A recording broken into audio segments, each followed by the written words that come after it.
My name is Alice Blue, and I serve as the chair of the Council for Holocaust Education. On behalf of the Council, I would like to thank All Souls Unitarian Church, Circle Cinema, Tulsa City County Library, the Tulsa Jewish Federation, Blake and Nancy Pettis for this outstanding presentation, and the many members who have served on the committee of volunteers who produced tonight's program, and Sophia Thornblad for supporting our efforts. During Kristallnacht, beginning on November 9th, 1938, the police arrested tens of thousands of Jewish men on orders from top Nazi officials. This was the first instance in which the Nazi regime incarcerated Jews on a mass scale, simply because they were Jewish. These arrests terrorized the Jewish community. In accordance with the orders issued by the Nazi leadership, the German police began to carry out the arrests in the early morning of November 10th. SS men assisted the German police, often detaining and abusing Jewish men.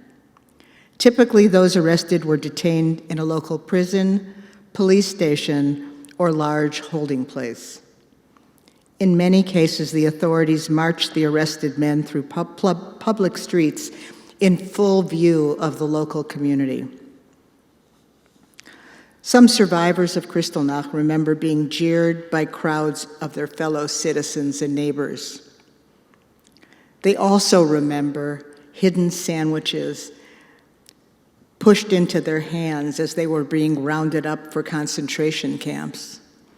Such moments were vividly remembered by survivors because of how exceptional an act that was. Some of the arrested men were released, but most were transferred to Dachau, Buchenwald, and Sachsenhausen concentration camps.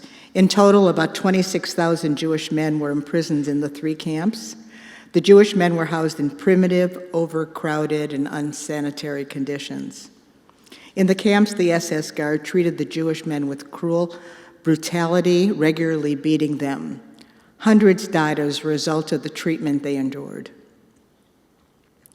Most of the Jewish men were released after several weeks in many cases, but they had to sign their businesses or prove they had plans to emigrate. Their wives, mothers, and other family members were forced to confront the Nazi regime and help secure their freedom. My own Aunt Paula, her father was one of those people. After he returned home from Dachau, a broken man, he fled to England. My aunt, who was 9 years old at the time, never saw her father alive again. Kristallnacht is the event that forces reflection on the choices made by individuals, groups, and nations to participate, oppose, or look the other way. It demonstrates that genocide does not happen overnight, but it's the result of the steady increase in systematic hate, discrimination, and harassment. While we commemorate this event in Jewish history, vitriol and discrimination are never leveled only at Jews. Our gathering this evening is a reminder to look forward. Who is now in jeopardy? Where is the danger coming from? And how can we light a candle against the darkness? Thank you again for being with us. I'll now ask Mark Lobo, chair of tonight's committee, to take my place at the podium.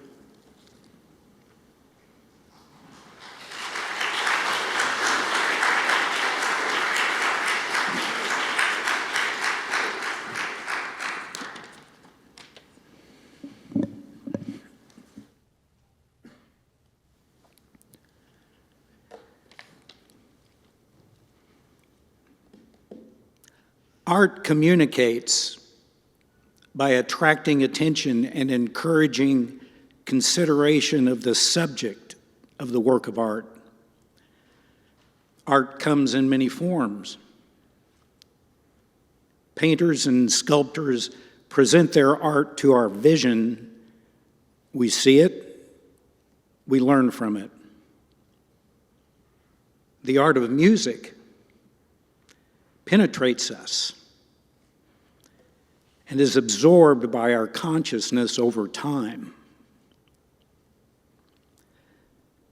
The largest work of art in the Saniton Kaiser Holocaust Center at the Miller Museum is encountered halfway through the series of exhibits and galleries.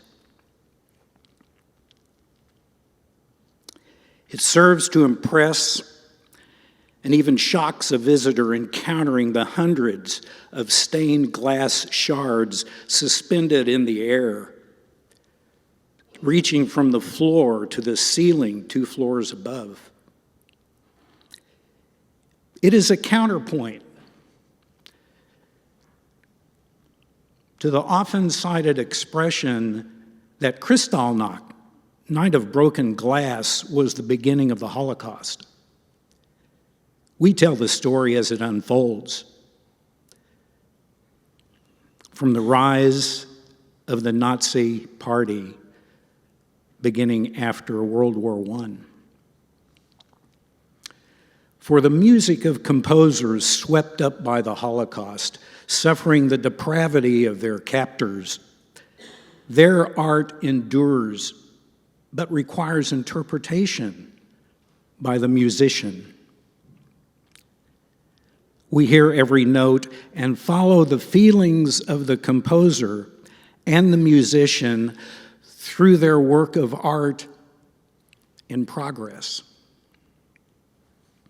Tonight, we will experience and sense the feelings and emotions of composers who lost their freedom and livelihood held captive in concentration camps during the Holocaust. And the artist we are so very fortunate to have present these works amplifies those feelings with her own expression, skill, and dedication to the art of the composer. Christine Erlander Beard, internationally recognized flutist and teacher, combines her art with context that serves to crack open the window to the souls of the composers. Her commitment to social justice and human rights is revealed through her narration and her performance.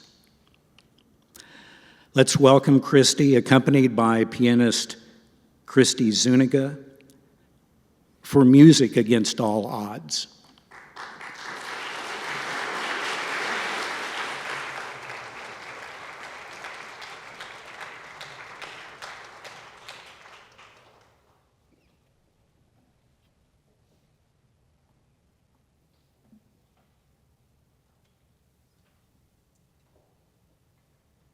Thank you so much for that wonderful introduction, and I would like to tell the audience that you're going to hear me say some of the very same things that Alice and Mark just shared with you.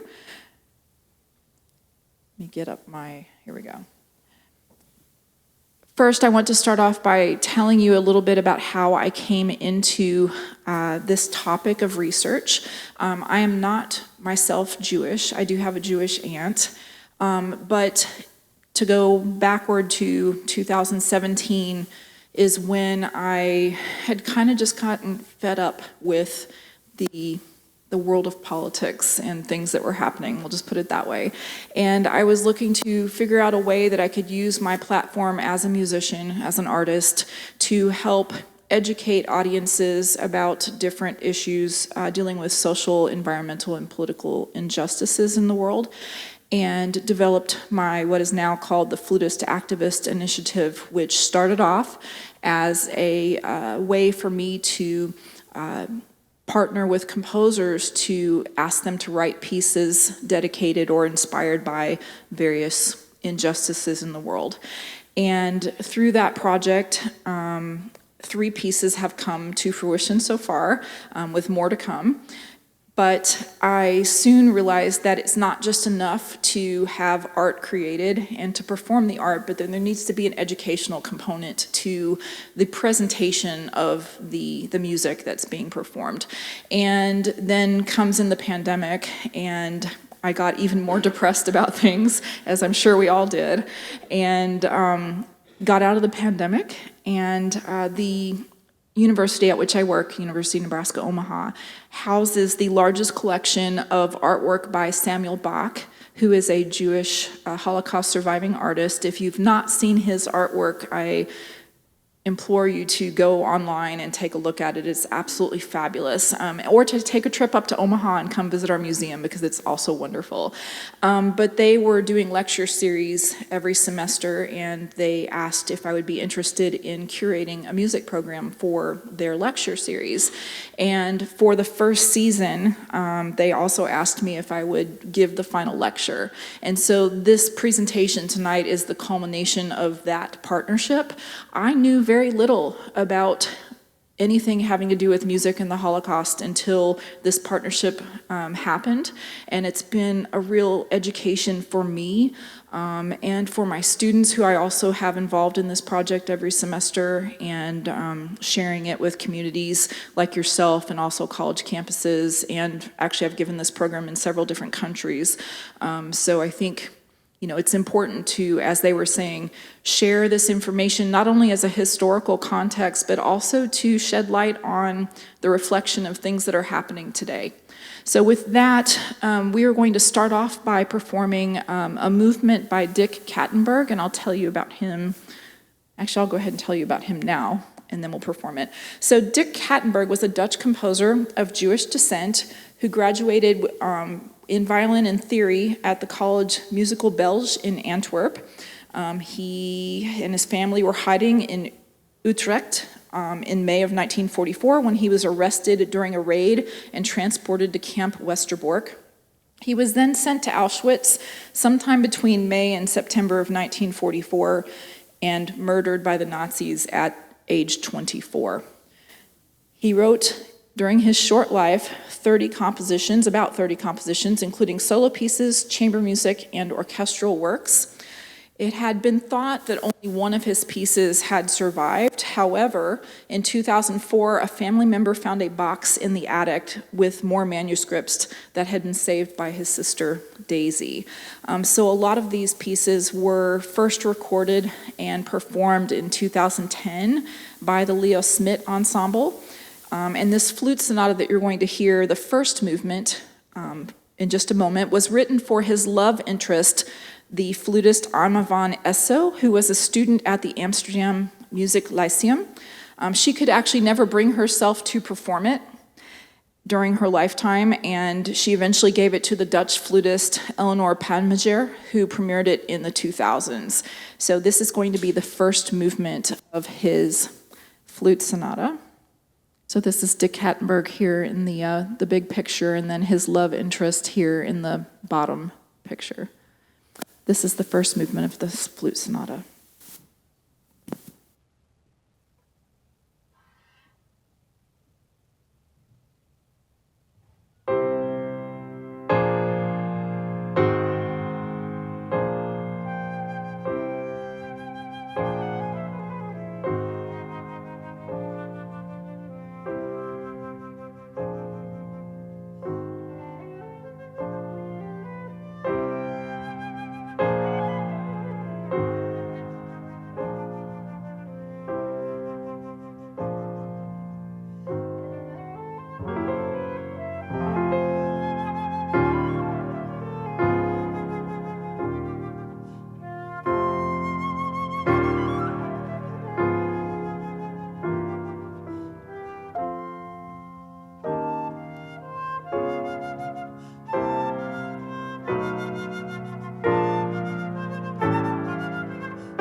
Just in case there's anyone in the audience who has not attended a presentation on the Holocaust, I'm going to go ahead and give an academic definition of that term.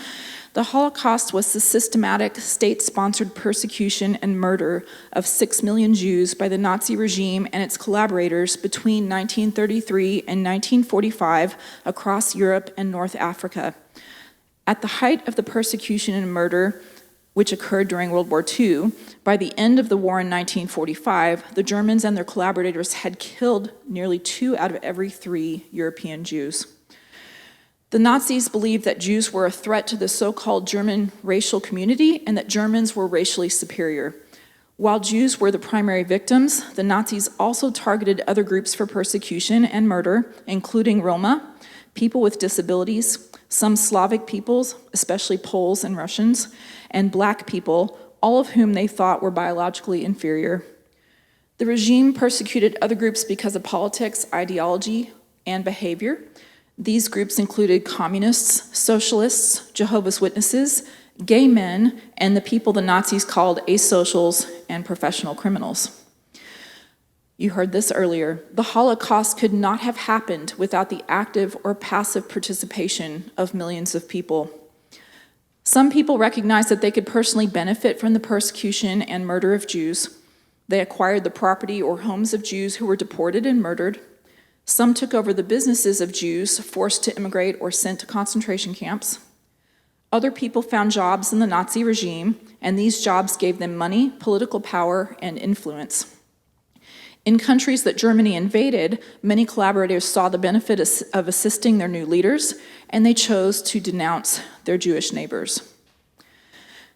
There have been criticisms of scholars and performers highlighting the existence of music in the Nazi camps and ghettos, as I believe some fear to do so downplays how horrible the conditions were.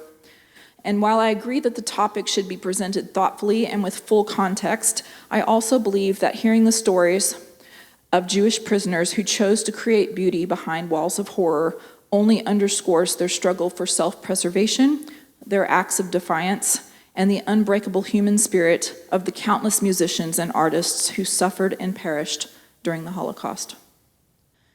So for my academic groups, I put this photo up and I ask the music students in the room, does anybody recognize the man standing front and center in this photo? I'm not sure that I would expect it from this audience, but this is Olivier Messiaen, who is a very, very famous French composer from the 20th century, and this is the only thing that music students are taught about the Holocaust and music. He was arrested and sent to a concentration camp, is what we're told, and he wrote his very infamous, now infamous, Quartet for the End of Time while he was in a concentration camp. And that's the extent of our training and our history lesson of music in the Holocaust. But there's so much more to understand and to study and to learn about how music played a role during the Holocaust.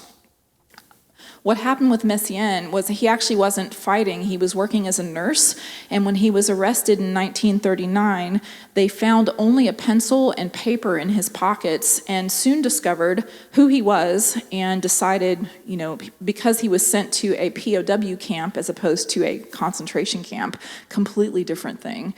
He was allowed certain privileges, and they did everything they could to make sure that he had the materials that he needed to continue composing.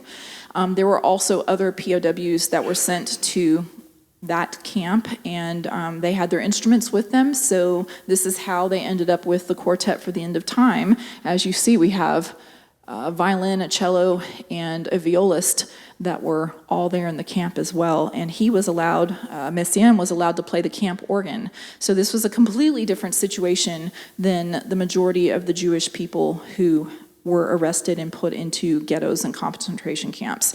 But yet this is the extent of our musical training.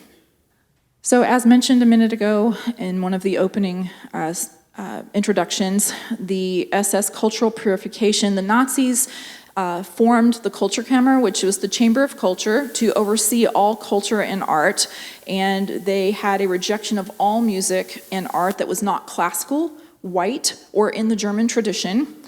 There was no avant-garde or experimental music allowed, Non-Germanic folk music was also not allowed, nor was jazz music, which was considered to be black music. Degenerate music, and the term degenerate was basically just given to anything that didn't fall into the other categories that they didn't have a label for, so they would just call it degenerate. And then also banning of Jewish musicians and Jewish music. So in this photo behind the label there at the bottom, this is actually an exhibition in Dusseldorf that was entitled Degenerate Music, and from 1938, and you're seeing attendees sitting in the museum, this pop-up museum, looking at artwork, basically telling them these are the things that you are not supposed to be engaging in. You're not supposed to be listening to this music, you're not supposed to be listening to these composers, and that sort of thing. So this is actually the official poster for that exhibit. And again, the title of the exhibit was Degenerate Music. Cartoons and caricatures were an important part of the Nazi propaganda. Caricatures always depicted Jews as Nazi stereotypes: short, fat, ugly, unshaven, drooling, sexually perverted, bent-nosed, and with pig-like eyes. This shows how caricatures worked to the advantage of the Nazi Party, allowing them to portray what they wanted in a way which photographs could not. A photograph would show a Jew as a human, whereas caricatures meant that Nazi Party could portray Jews as inhumane in cartoon form. The cartoons intended to create widespread support for Nazi ideology, and in this case, anti-Americanism. This above caricature depicted Johnny, a black musician, jazz musician, known at the time as the title figure in Ernest Krenek's opera, Johnny Strikes Up. On the event's brochure cover, Johnny had been mutated into a monkey with over-exaggerated features, bearing the Star of David rather than a carnation in his buttonhole. It would become a prominent figure within the Nazi propaganda and the symbol of degenerate music. This is, in my research for trying to find things related to music, this is of great interest to me because there's so much packed into this particular poster that's music related.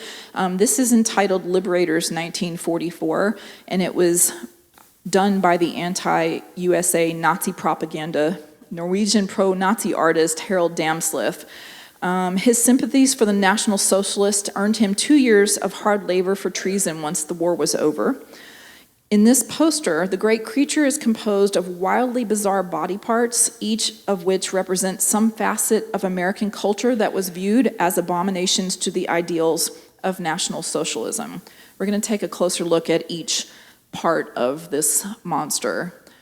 So in the top section here, we have America's own struggle with race relations at the time, believed to be a symptom of uncontrolled and uncultured society, accentuated in the monster's KKK hood, the enslaved caged black figures, and the nooses. The cloaked black figures dancing in angular forms symbolize a degenerate African race marked as hypersexual and primitive, and thus undesirable to Nazi European Aryan culture. The cage is labeled with the term jitterbug, which is a popular dance in the United States at the time. Of course, we have the vinyl record, which is indicative of American pop music. The Indian chief darning a headdress playing a trumpet, which is also a nod to jazz. The waving of Old Glory, which is probably not backwards by mistake, by a scantily clad female, perhaps symbolizing a beauty pageant contestant, or maybe some of the women who were in the Broadway musicals of the time. The wings are made of American bomber planes. In one of its right hands is holding a gun similar to those used by American mobsters or perhaps the cowboys that were portrayed in Western movies. And then we have the Jewish businessman with a bag of money. If we look at the bottom of this, we have a bass drum as the monster's torso, what appears to be a tape measure around the creature's right leg, and a ribbon which reads, "World's most beautiful leg." Again, perhaps a nod to America's fascination with thinness and beauty and all of those things. The Jewish star is irreverently placed in the crotch of the monster. And then we have the Statue of Liberty in the background with the skyscrapers surrounding it, presumably New York City. At the bottom, amid the ruins of European civilization, the man with the funny Bioshock-style headpiece is holding a sign that says, "The USA shall save European culture from destruction." Thus, the poster's purpose was to give viewers a portrait of all the mess and bloody horror America was bringing to Europe with its so-called liberation. So that brings us to talking about what the role of music was in the camps and ghettos. For the guards and officers, they wanted entertainment. A lot of times they were bored and they wanted things to do, and so when they discovered that they had talent in the ranks of the prisoners that they had in front of them, they often forced them to perform at their whim to give them something to do. In addition to that, they also used the musicians to provide marching music for the prisoners going to and from work on a daily basis. They used them for ceremonial performances, status symbols. Let me back up. So for the ceremonial performances, this would often be when there was higher dignitaries that were coming to visit the camps and ghettos, so they would put together special concerts for those people that were visiting the camps. It also became a status symbol for the Nazi officials in charge of each camp and ghetto. This was, something that they could kind of wear as a badge of honor, if you will.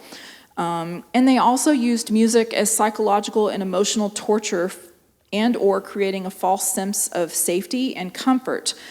This would include, as you look at these photos, in the left-hand corner, we have some type of ceremony going on, and you can see that there's probably a few officers that are here in the front. Perhaps they're visiting this particular location for the first time. The bottom is just a random orchestra or band. And then this top picture in the right-hand side, the musicians are being forced to lead this prisoner to his execution. So as a musician, I can't imagine using my art as a weapon in this way, knowing that I am being made to perform, my art, my emotional connection to the music in this sense is horrifying to me. I'm not sure that I would have been able to do that. Obviously, there are musicians who were able to divorce themselves from the world that they were living in, the hell that they were living in, and be able to make themselves play. But there were many also that couldn't. They just put their instruments away, didn't compose, didn't play, didn't sing, and sometimes never came back to it after the war if they did survive.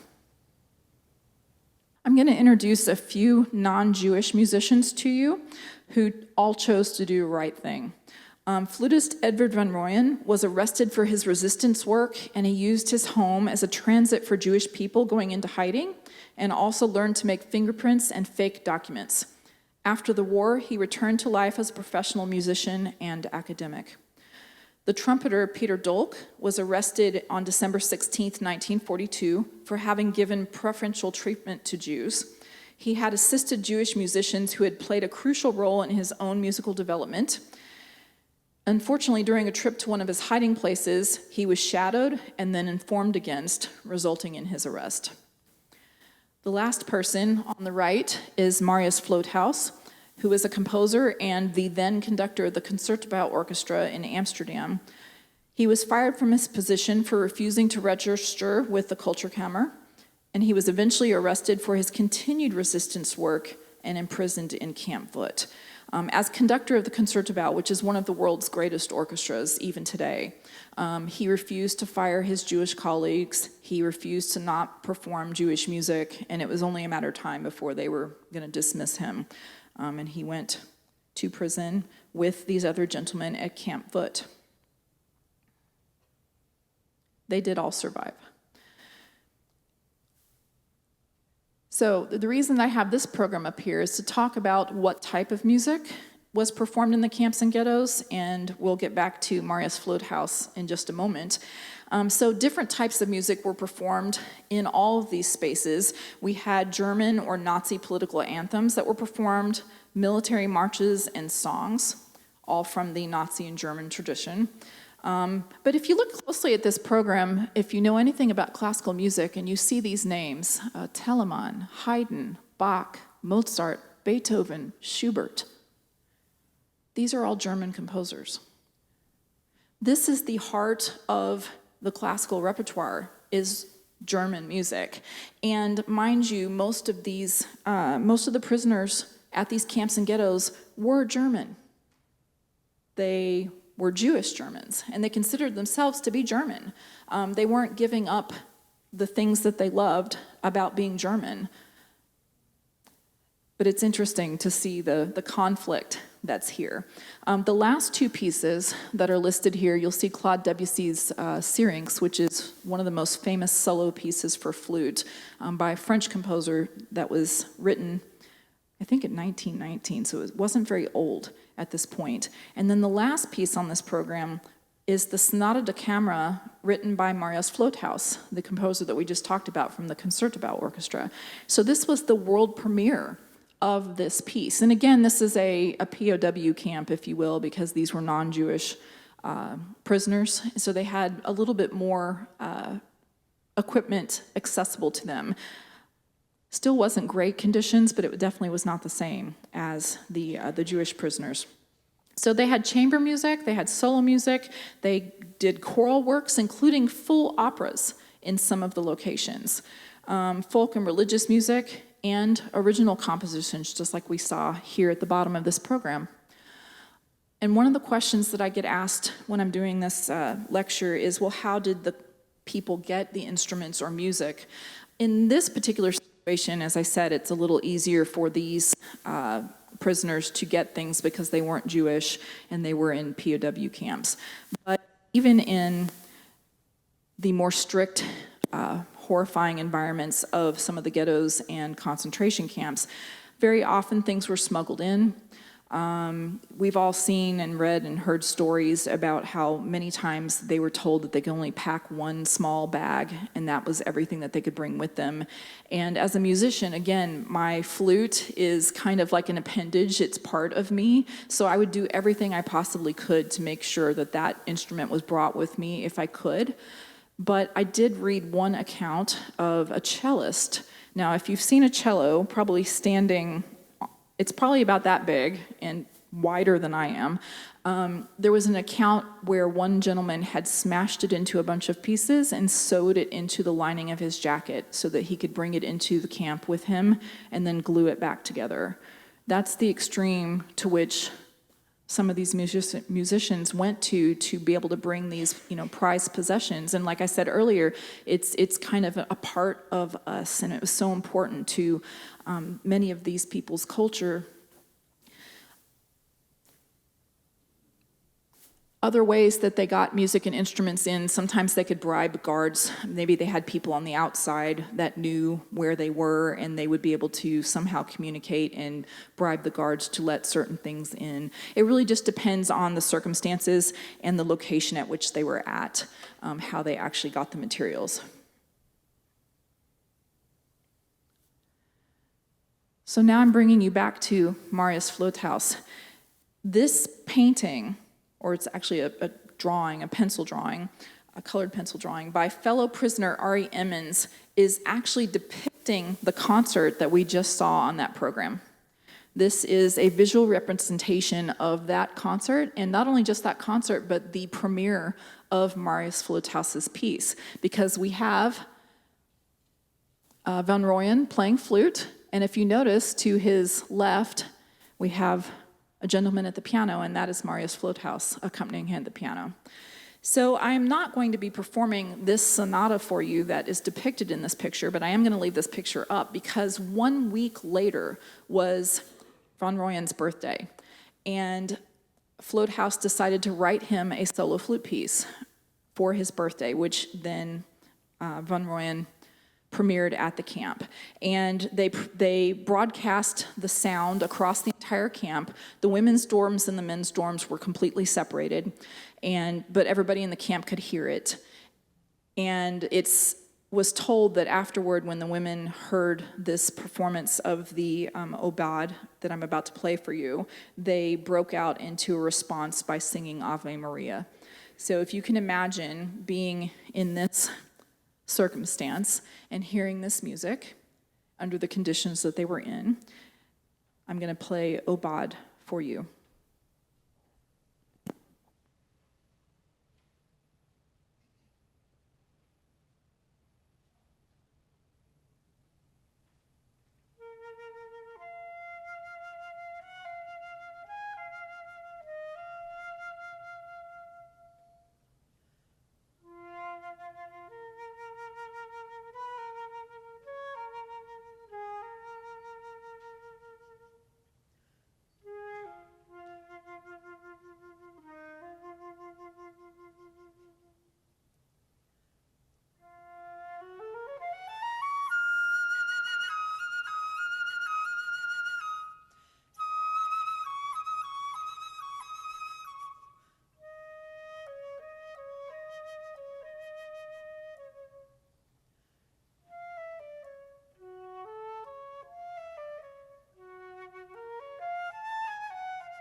At this point, I'm going to say this now so I don't forget to say it. The next two performances are quite dramatic and poignant and sad, and so I totally respect if you do not feel like applauding after the next two performances. I'm going to take us next to Theresienstadt, which this appalls me that as a music student I never learned about this, because this is the ghetto camp at which so many artists and musicians were sent during their incarceration. And I never heard about it before I started researching this just a few years ago, and I'm 50-something. So it's important for everybody to know about this, but also musicians and artists. So as I said, so many well-known musicians and artists were sent here who were too prominent to send to the gas chambers, at least right away. This is where the Red Cross had been invited to inspect the life, the quote life that the prisoners had. And of course, it was a complete facade. They only showed them the buildings that they had kept up to make them look like they were nice, and the insides of the buildings, just the ones that they had, again, made to look nice. They had their own currency. They had propaganda videos that were shot here. I'm going to show you some of that in just a minute. But this particular propaganda video depicts what their, quote, normal life was supposed to look like and their daily activities. And this propaganda in video included showing them playing sports and sewing, farming. Of course, music and art were a big part of their life, supposedly. Numerous trades were also depicted, including blacksmithing and cobblery and welding, people socializing in their barracks, and children playing in the streets, presumably a very happy place for these Jewish prisoners to be sent. And they managed to basically fool the Red Cross, or at least the Red Cross decided to turn a blind eye to it. Who knows what was actually going on in their head. But to the world, it looked like, oh, this is actually not such a bad place for it to be sent. But it was all a complete lie. We do have some photos of some of the music that took place, especially during the filming of the propaganda video. But again, there was music that was happening. And realistically, the guards thought, just let them have their fun. We know what's going to happen to them eventually, so we'll just let them do whatever it is that they want to do to make, keeps them from bothering us. So they allowed them to have these musical performances. As we see here in the left-hand corner, the upper left, this is the Theresian Ghetto Swingers, which was a jazz group led by Martin Roman. And then in the right-hand top, this is a artwork done by a prisoner depicting what the conditions were in this particular environment. You see that there's a lot of junk strewn everywhere, and there is multitasking going on in this space. We have some type of maybe of a prayer group that's happening here in the left, and at the same time we have a pianist who is maybe trying to practice or compose, and the piano is being propped up on boxes and is obviously not in great condition, so you can imagine what that even sounded like. And then here at the bottom, this is a picture of one of the numerous performances that was given at Theresian of Verdi's Requiem Mass. Now, the prisoners at Theresian saw that the Dies Irae movement from Verdi's Requiem, with its powerful imagery of divine judgment, was a way to express their defiance and to give a message to the Nazis that their actions would not go unpunished. It was performed a total of 16 times at the ghetto, including performances for the SS officials and the International Red Cross delegation. They were hoping that the Red Cross would pick up on the symbolic nature of the piece, but they didn't. The reason it was performed 16 times is because people would be sent to Theresian, and they would find out that they could sing. They'd teach them the piece, they'd perform it, and then most of those people would be sent to their death. And then new people would come in, they'd teach it again, they'd perform it again, and the cycle just continued on and on 16 times. This is a short clip from the aforementioned propaganda video, and I focused on the orchestra excerpt, and we won't listen to the entire thing. I do have access to a good 35-minute clip or so of this video. If you haven't seen it and you're interested, just send me a message and I'll give you the link to that so you can see, some of the things that they depicted here.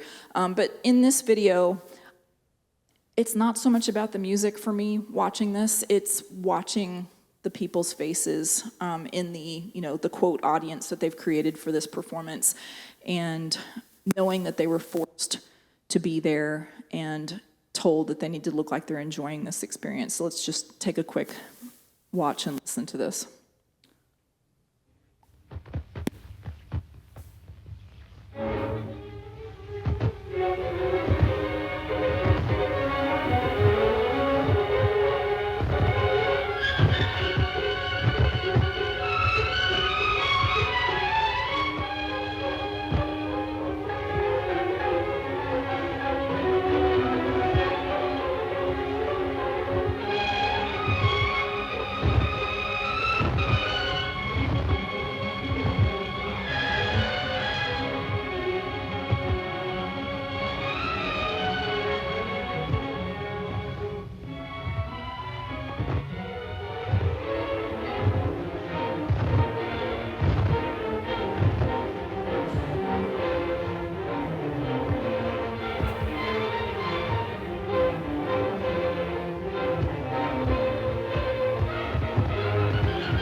I wanted to get to at least that point because the gentleman that was just on that previous screen, to me, has the most hollow expression of any human, whatever was left of him at that point, and it's haunting.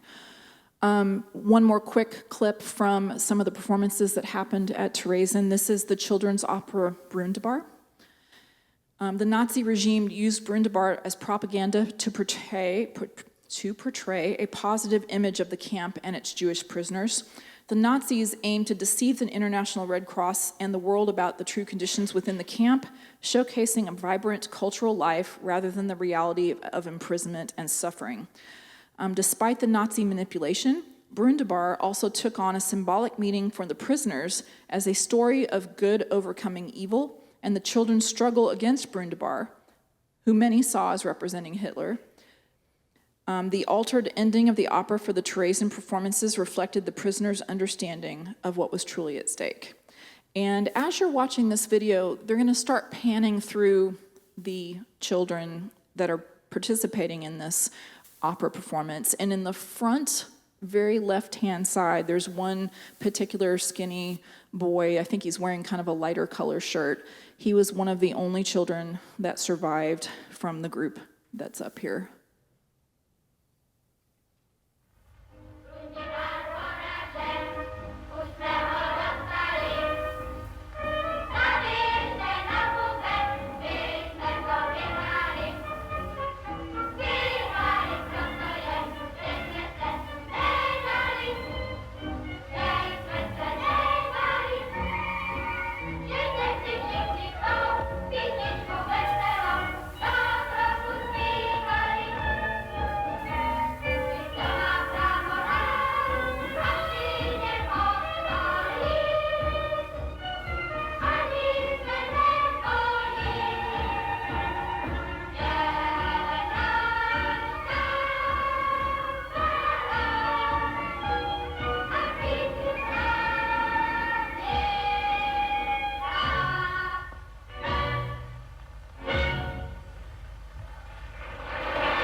There's one more person I'm going to introduce you to who was at Theresen.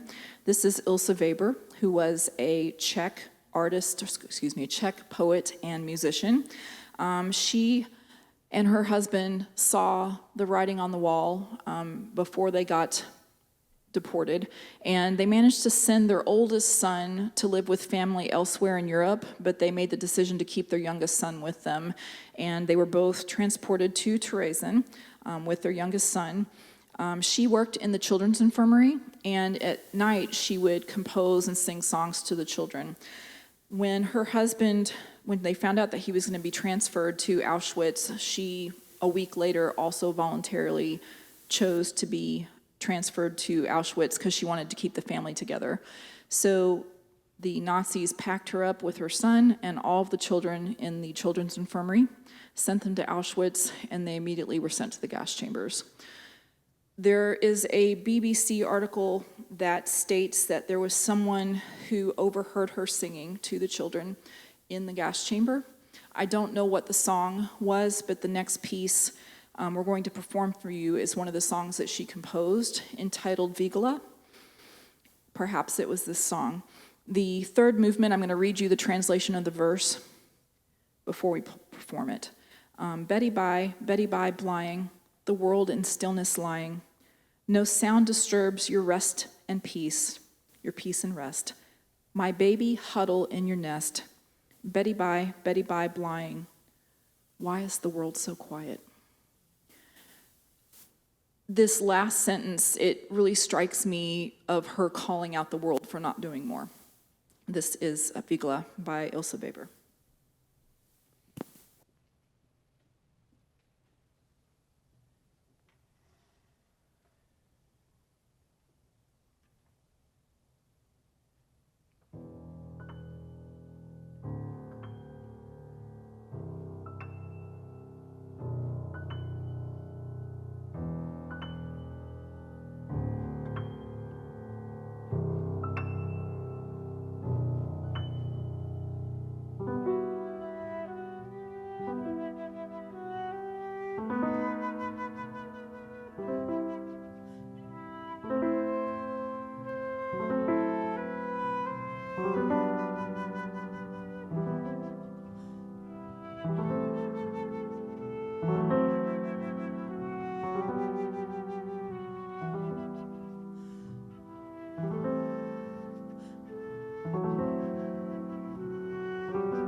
The last place that I'm going to talk about tonight is Auschwitz-Birkenau.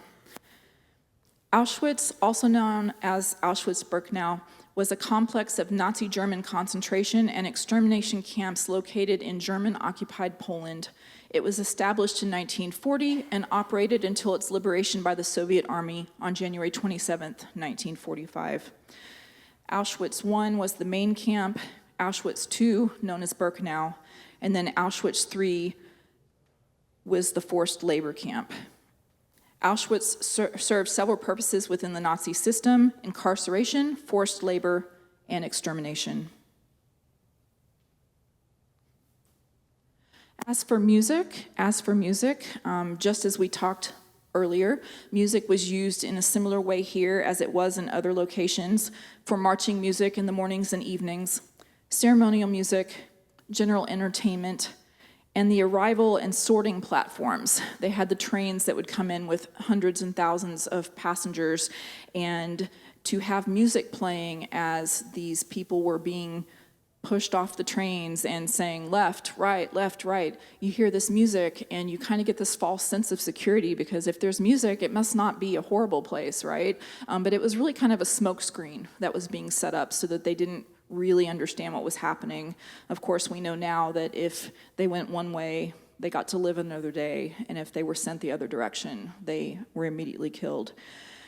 There were many orchestras at Auschwitz, but the one that I'm going to focus on is the one that's at the top right of your screen, and this was the all-women's orchestra at Auschwitz.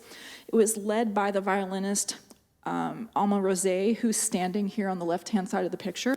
She was the niece of Gustav Mahler, who was a very famous composer during this time.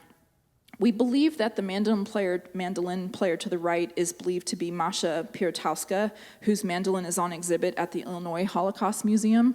They're not 100% sure. Her children didn't know that she even had played in the orchestra until they found her mandolin in the closet after her death, but they think that this photo depicts her.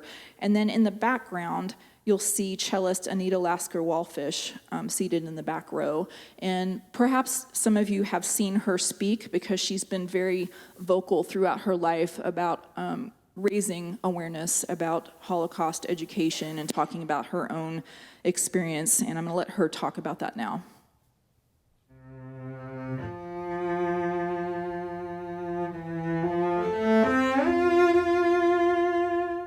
You arrive in Auschwitz, then you are taken to a block, a special block, where people shave your hair and tattoo a number on your arm, and this is all done by prisoners themselves.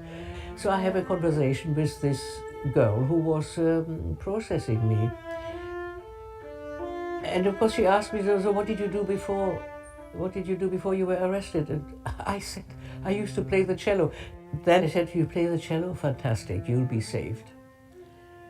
By that time I was naked, without hair, with a number on my arm, not a very pretty sight. But I can say, I think without hesitation, that it saved my life.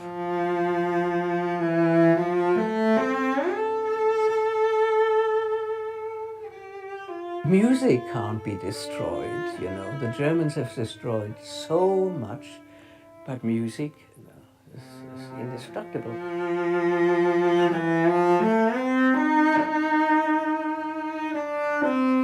Dr. Mengele wanted to hear the Träumerei by Schumann, which I happened to be playing.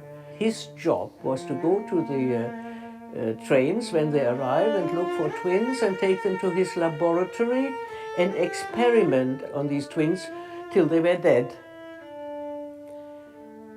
So a man who did that knew about Schumann. This is the big mystery about these top Nazis. How is it possible that totally normal and so-called educated men can sink to such a level? So when people ask me how do I feel about it, I don't feel anything about it other than think about how obscene such a situation is. It did not spoil Schumann or the Träumerei for me.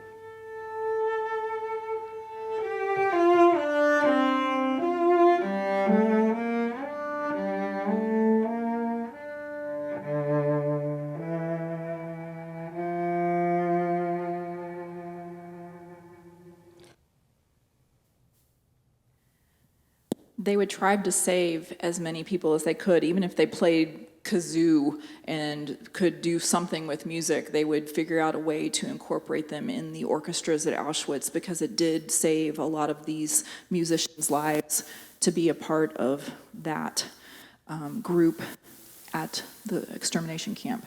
The last person that I'm going to introduce you to is Leo Smit, and this will conclude the lecture performance for today. I'm going to summarize what I know of Leo Smit. He came from a very affluent family in Amsterdam and got married. His family sent him to France because this is where music was happening in the world. Everybody wanted to go to France to study with Nadia Boulanger and to be a part of the scene with Poulenc and Mio and all the other big French composers. And they had a really posh apartment there just on the river with the Eiffel Tower in the background. It was a really, really lovely life. And he was getting work as a composer in France and also getting commissions back home. But eventually the politics caught up with him, and he started to have his work dry up even in France. And he and his wife made the fatal decision to move back to Amsterdam to be closer to his family. I say fatal decision because who knows if he had stayed in France, what would have happened. He may still have been killed. But by moving back to Amsterdam, they ended up being sent to Westerbork.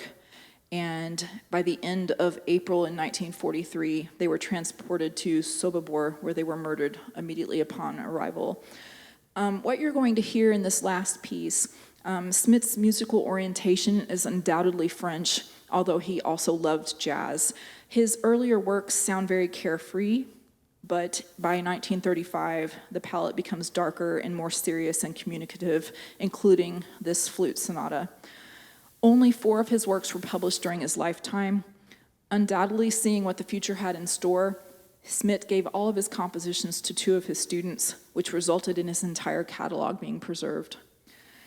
Despite this, his music was only seldom performed after the war, except by friends who knew him. Thankfully, his flute sonata was revived by the celebrated Dutch flutist Eleanor Pamager in 1994. And this was the composer's last work that he composed before his voice was forever silenced in 1943. We are going to perform the middle movement of the sonata, lento, which just means slow. And before we do, I'm going to put my own spin on it.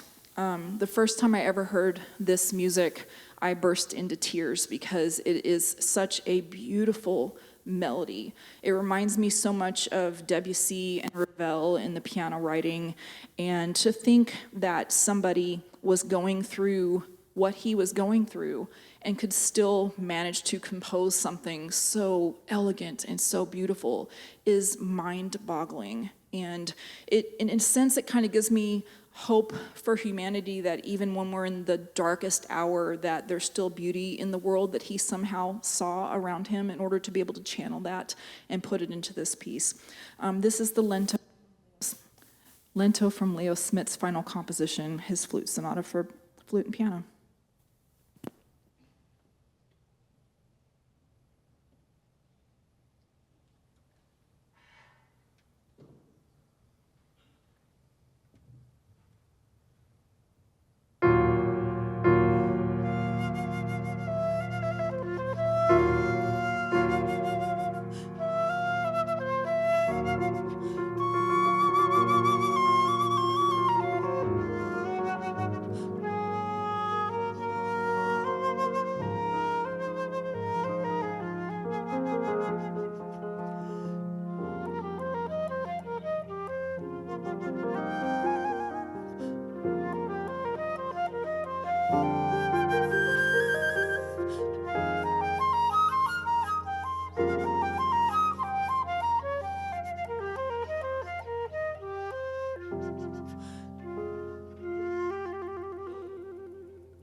Thank you. I want to publicly thank Christi Zuniga for coming in from Omaha to be here with me this evening.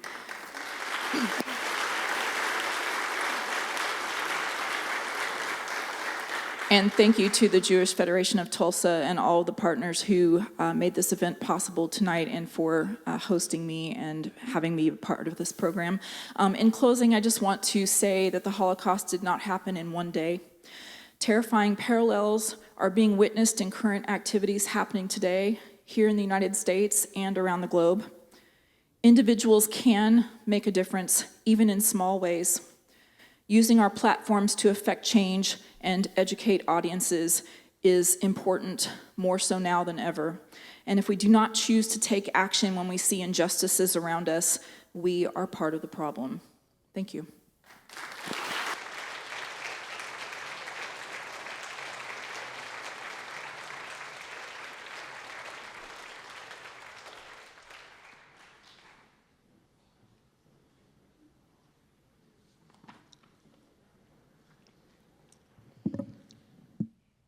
Hi, everyone.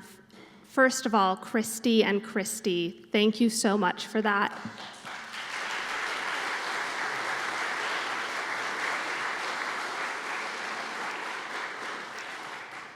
It was both heartbreaking and incredible, and in my opinion, at least a part of the soul of the composer is expressed in their music, so what you were able to share with us this evening was something that is truly incredible, so thank you again. My name is Sophia Thornblad, and I'm the Chief Curator and Director of Holocaust Education for the Sherwin Miller Museum of Jewish Art and the Jewish Federation of Tulsa. Each year, we ask local students to participate in a Kristallnacht Art Contest to commemorate this specific event. This year, I'm going to pull up my phone to read you the prompt. We asked them the following. The Nazi regime attempted to control who was allowed to create art and what types of art were acceptable based on their twisted ideology. Nevertheless, Jews and other people facing persecution continue to create, oftentimes in secret and at great risk to their personal safety. For this year's art contests, students are asked to create works of art that reflect on the perseverance of creativity during the Holocaust. We had over 100 entries this year, which was very exciting. And I'm gonna start by acknowledging our honorable mentions, and then we'll move on to first through third place in the middle and high school categories. So if you received an honorable mention and you're in the audience and I call your name, please stand up. Audience, please wait till the end of the honorable mentions to applaud. We'll recognize them all at once. Got it? Okay. For middle school honorable mentions, Burning House by Kendall Hart from Warner Middle School. The Yellow Butterfly by Lakin Kaysen from Rejoice Christian. And Burning Creativity by Ariane Palmer from Rejoice Christian. High school honorable mentions are Memories of Holland by Avery Weber from Victory Christian. Through the Mind by Corinne Cable from Edison Prep. And The Glass Was Already Broken by Gail May Woodward from Booker T. Washington. Oh, there's one more, sorry. Inseparable Love by Alexis McKee from Warner High School. Honorable mentions, congratulations.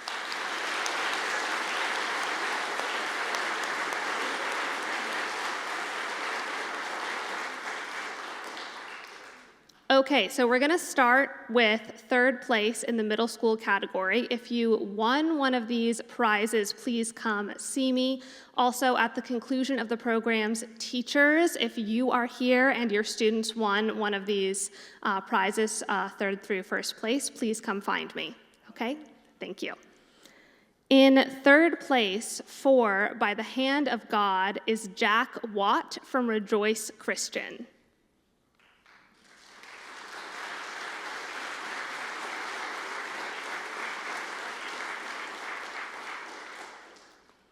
Just to clarify, students, please come up to the podium. If you're not wanting to do that, I will give you your prize later, but ideally, so we can all acknowledge you more properly, please come see me. In second place for Wires of Hope is Sufira Blasi from Rejoice Christian.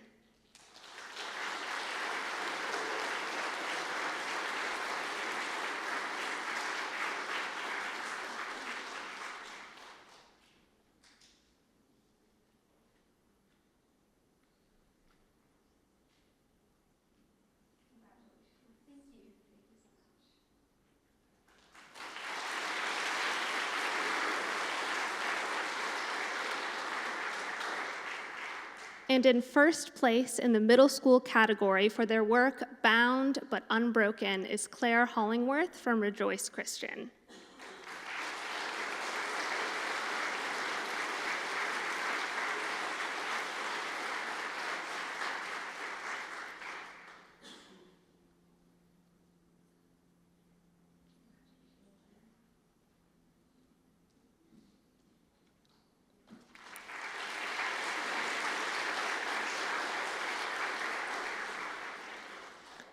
All right, moving on to high school. In third place for Horror on Paper is Valerie Courtney from Victory Christian.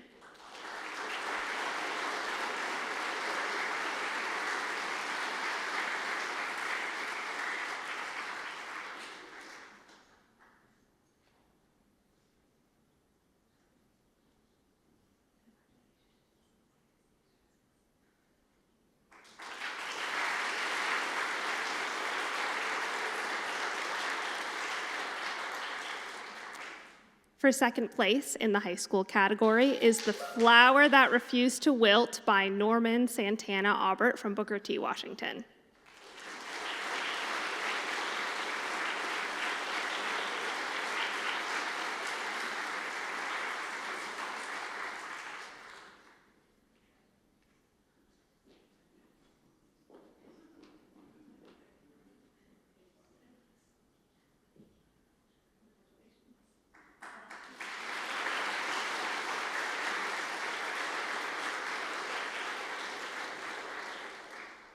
And in first place for the high school category is Freedom in the Flame by Raleigh Goodman from Victory Christian.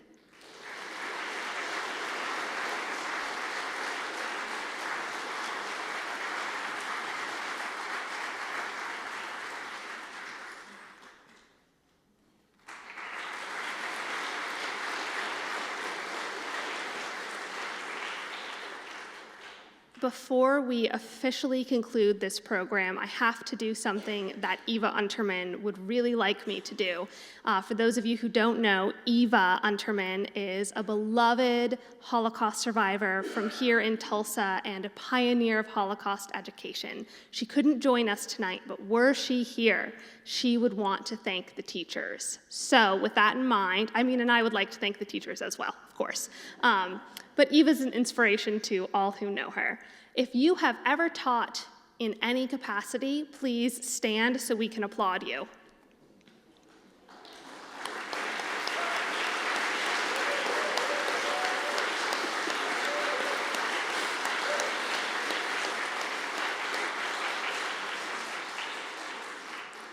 Thank you so much. What you do every day is truly amazing, and in my eyes, you're the unsung heroes. Thank you in particular to those of you who encourage your students to submit work for these art contests. I think the impact is long-lasting, and I personally am always very, very impressed to see the work and the thought that goes into it. So thank you very much, and this concludes our program. Have a lovely evening.